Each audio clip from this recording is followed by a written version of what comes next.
How to set up PC controls and keybinds in darkest days. Precision is the difference between life and death. This guide shows you how to set up PC controls in darkest days. By default, darkest days uses WASD for movement and spacebar to jump. Use left click to fire and right click to aim down sights. Press shift to sprint when you need to outrun a horde. 9 is your gear with number keys 1, 2 and 3.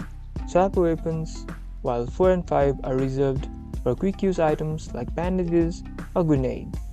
You can rebind these in settings menu if you prefer a different layout. Use FP to interact with doors and loot containers. To manage your items, press tab. On PC you can right click items in your bag for quick actions like equip or discard. Now your controls are dialed in. Like and subscribe for more PC guides.